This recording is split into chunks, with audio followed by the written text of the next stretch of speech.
उज्जैन में महाबल नाम का एक राजा रहता था। उसका हरिदास नाम का एक दूत था, जिसे महादेवी नाम की बड़ी सुंदर कन्या थी। जब वह विवाह योग्य हुई तो हरिदास को बहुत चिंता होने लगी।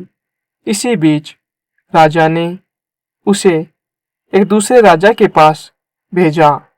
कई दिन चलकर हरिदास वहां पहुंचा। राजा ने उसे बड़ी अच्छी तरह से रखा। एक दिन एक ब्राह्मण हरिदास के पास आया और बोला, तुम अपनी लड़की मुझे दे दो। हरिदास ने कहा, मैं अपनी लड़की उसे दूंगा जिसमें सब गुण होंगे।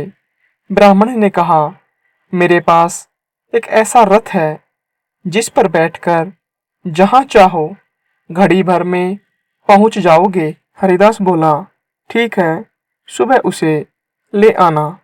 अगले दिन दोनों रथ पर बैठकर उज्जैन आ पहुंचे।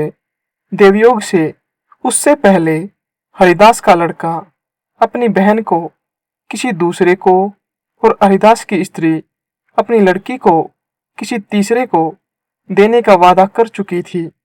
इस तरह 3 वर इकट्ठे हो गए।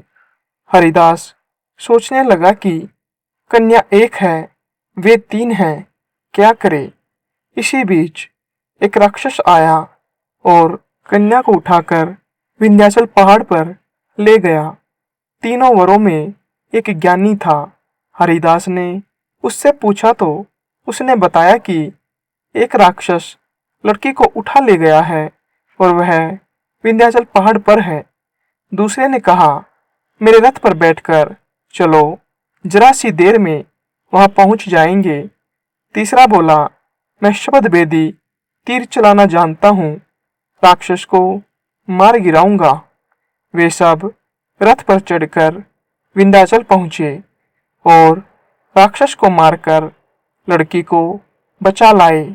इतना कहकर बेताल विक्रम से बोला, हे राजन, बताओ वह लड़की उन तीनों में से किसको मिलनी चाहिए।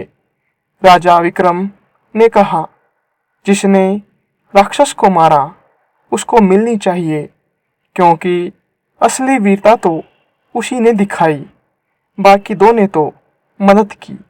राजा का इतना कहना था कि बेताल फिर पेड़ पर जा लटका और राजा फिर उसे लेकर आया तो रास्ते में बेताल ने छठी कहानी सुनाना शुरू किया, जो अगली वीडियो में सुनाई जाएगी।